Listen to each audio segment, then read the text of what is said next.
it's a very interesting phase for Teva now with the CEO change and everything else. But considering that you had your earnings call recently, why don't you start with a couple of recaps from your earnings call, and then we can get into Q&A. Yes.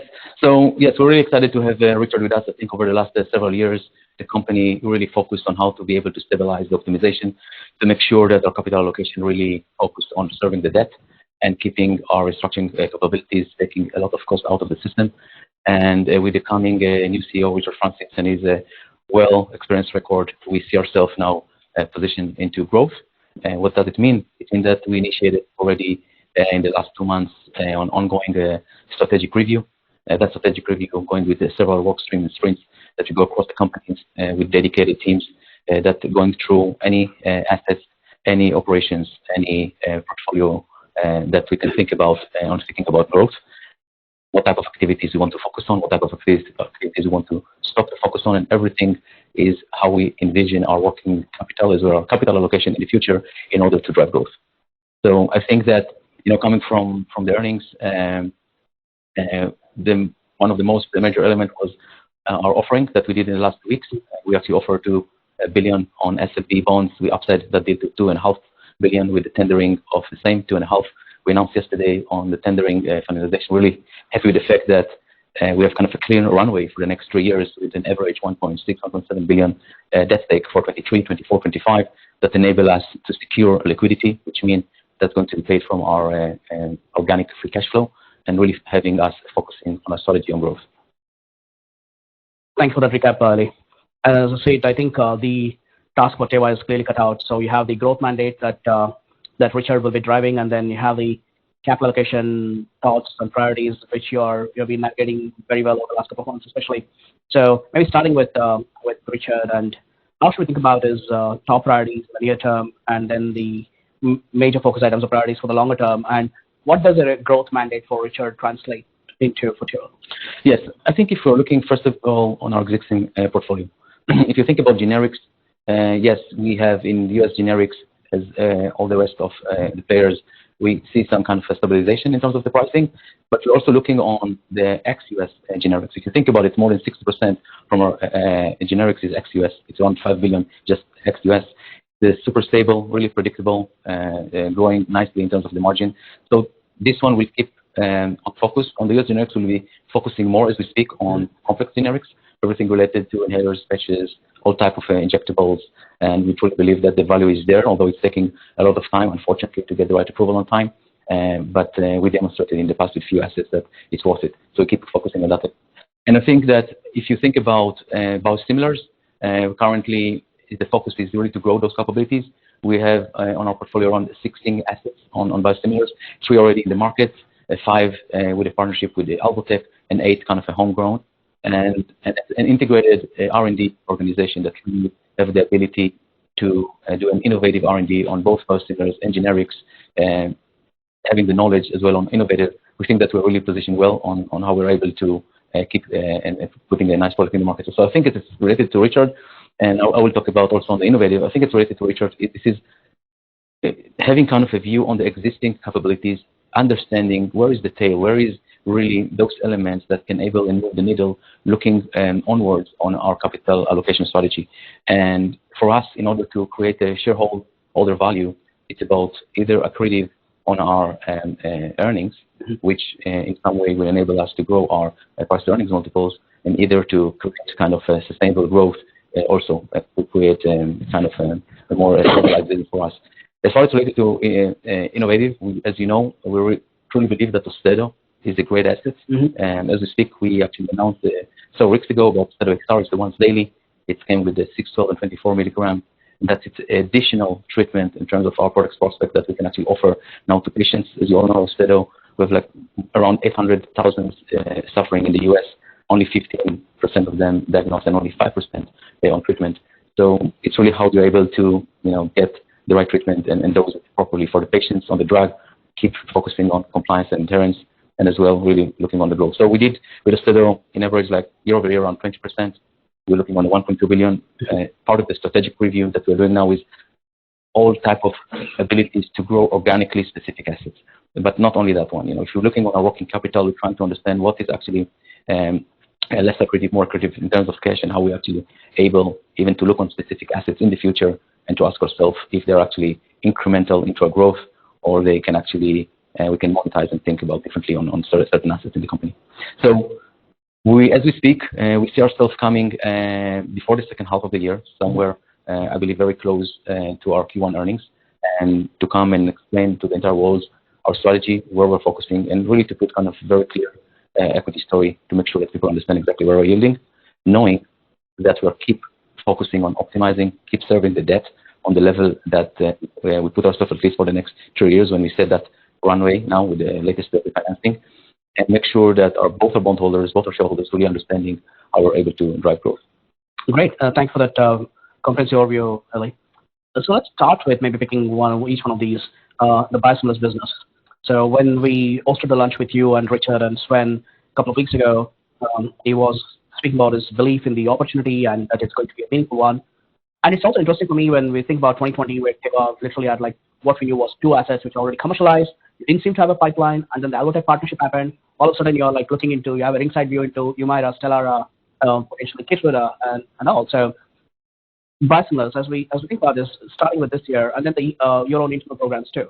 So what size and shape could this take over the longer run in a couple of years from now? How big can the biosimilar opportunity be for Teva? Yeah, so if you try to kind of look, broadly about the biosimilars, in the last 5 years, there was around 25 billion worth of biological assets that went out of patent. In the next 5 years, that number is more than double. It's around a bit above 70 billion. Now, if you have currently the existing platform on generics and the existing capabilities, you want to make sure that you have a really deep portfolio and you capture enough percentage from the out of patent. And that was the strategy. So as I mentioned, as you mentioned, with the Alvotech, we did kind of a catch up into the market. It's kind of 5 assets. We have Rezuma, Truxima is with the Celltrion. We have initiated also earlier last year Lucentis, and this one is the main Europe and also in Canada. And we have kind of an 8 homegrown assets in different phases. And part of our investors day in our strategy review, we're going to expose part of them to explain our capabilities and our technologies in order to support those launches. But we really think that biosimilar is the new generic because more and more biological go out of patent, and it's kind of for us due to the capital allocation restrictions that we had in the last several years. We're looking on this type of Alvotech where the partners have the ability to manufacturers do the developments, and we actually creating kind of a win-win situation and leveraging our go-to-market capabilities, in that case exclusivity in the US. So we see that one keep growing, and we're looking on that one, I would say, more focus. We truly believe that as much as we're able to build our capabilities, and it's not only in terms of how we're able to contract, launch, and develop, it's also how you're able to manufacture, and how you're able to source, and how you're able to be less dependent and have more flexibility. We also need to remember that those partnerships most likely doing kind of a profit share, which is a bit lower gross margin. The homegrown, it's higher gross margin. Sure. So you're actually trying to build kind of a flexible, I would say, platform in your biosimilars in order to be able to act on any movement on the revenue mix, so your profitability will align as well. Understood.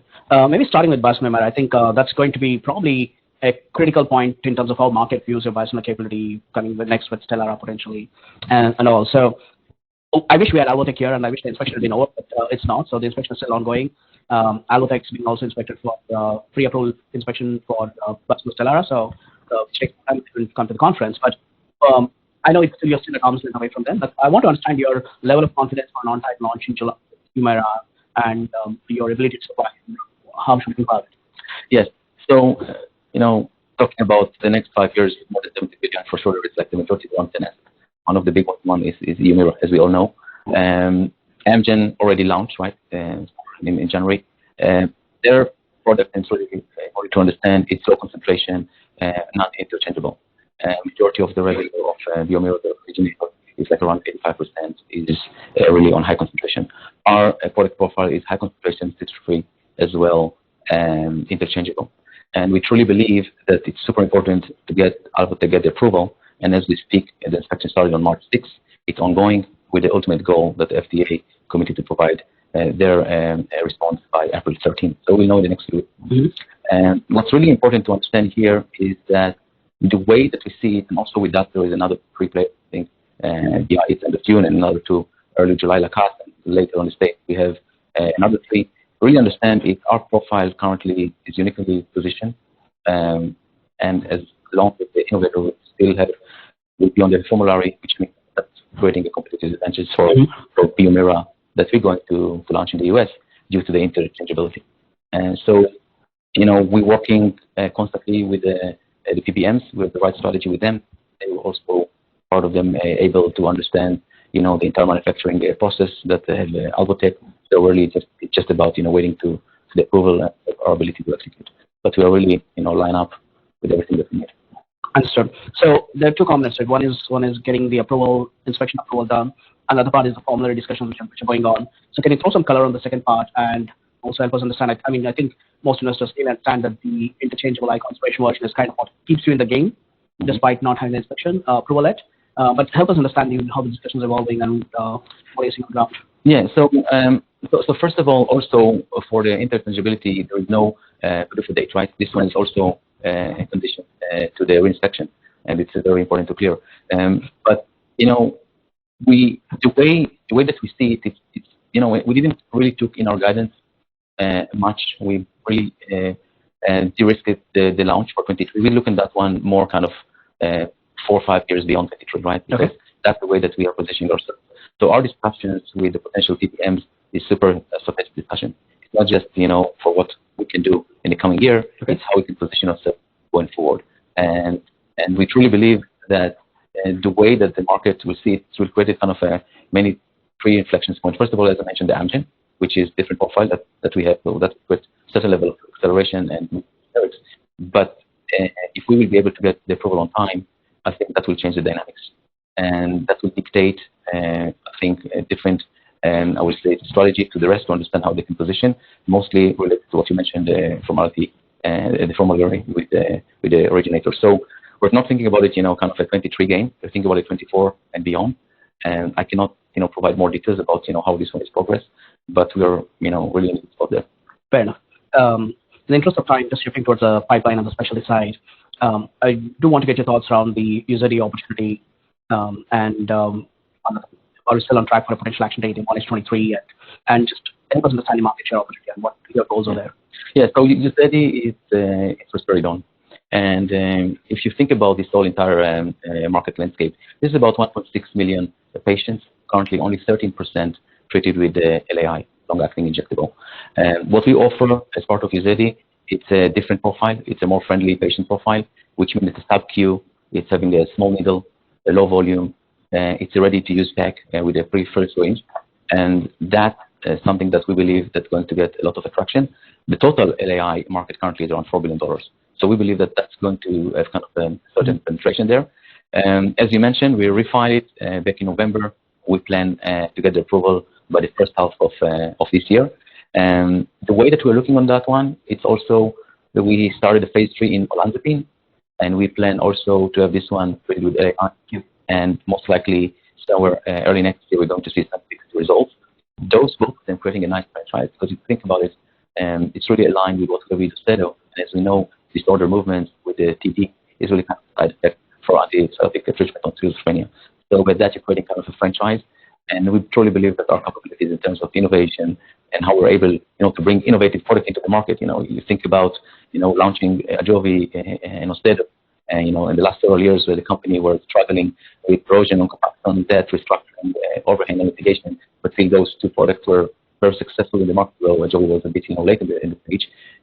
With that one, we truly believe that we'll be super successful if we get, the approval in time when we're really positioned that one. Really excited about it, and we think that it's creating, as I mentioned, the right franchise and enable us to position another great two assets into growth. Very great. And could you also just take us through the synergies that you expect between these three products, between sub-Q, olanzapine, and UZEDY, and Austedo? You also called out the role of the Austedo XR version. Yeah. So the synergies, it's mostly about, go-to-market. It's mostly about the sales force. It's mostly about how you're able to make sure that you have properly dosed the treatment and make sure that you have the right compliance and adherence.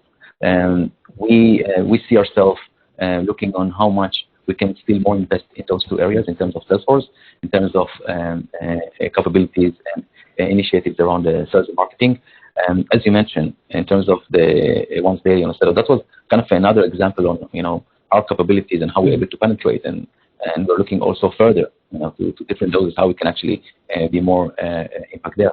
But I think it's all about, our ability to create those synergies and to make sure that our sales force is enough diverse to able to get the patients on the drug and increase the demand. So, got it. And I think I do want to get some questions on the generic side.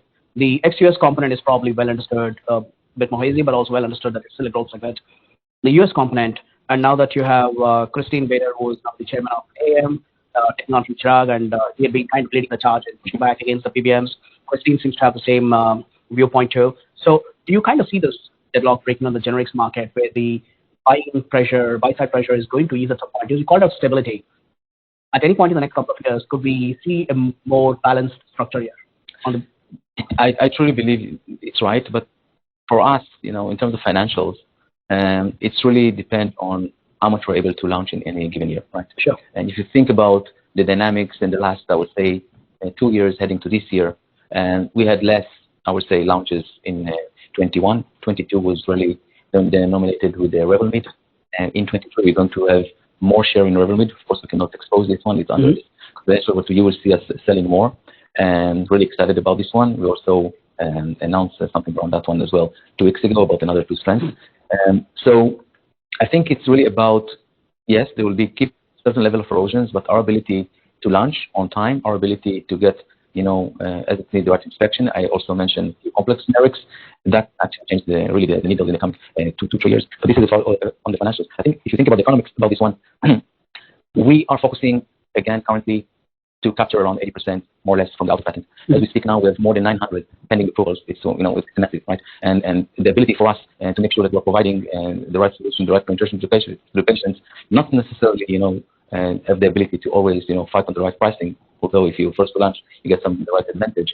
But I think what we offer as the generics is part of our mission to be we're committed to be the largest generics. I think this one will be a really game changer. Keep the game changers to this fight. Maybe we're just out of time, but I'll put in a question, something that we discussed last evening. As you look at all of these things, and the opportunities are clearly evident, and they're much larger in size than it was 3 years ago, what are the biggest challenges for Teva now? I mean, you said the opioids back, which is fantastic. Growth opportunity is great. What are the challenges? I think the challenges is to make sure that we come very clear with the strategic review. We come very clear with what we plan to do, and make sure that the entire organization is aligned and understanding that we're moving into kind of a growth mode, and have the ability to become super clear, both to our shareholders, our bondholders, and the other stakeholders, to explain how we're looking on our capital allocation in terms of growth, knowing that we still carry a debt, which means in the next 2 to 3 years, we'll keep allocating from our free cash flow, and we actually already singled it in this latest refinancing that we very nicely equipped with the 1.7 billion in average to pay the debt, which means one of the most challenging will be is to make sure that people understand how we split our capital allocation. People think it in a different way in order to support growth, and as part of those strategic reviews, understanding what we're going to keep doing, what we're going to starting to do, and what we're going to stop doing. And that will be the challenge in the next 3 years. So there's a fair bit of change management, organizational management, things that you have to handle. Yeah. Okay. We'll all look forward to the strategic review. Thank you for your time and sharing your thoughts, and I wish you a very productive conference. Thank you very much. Thank you.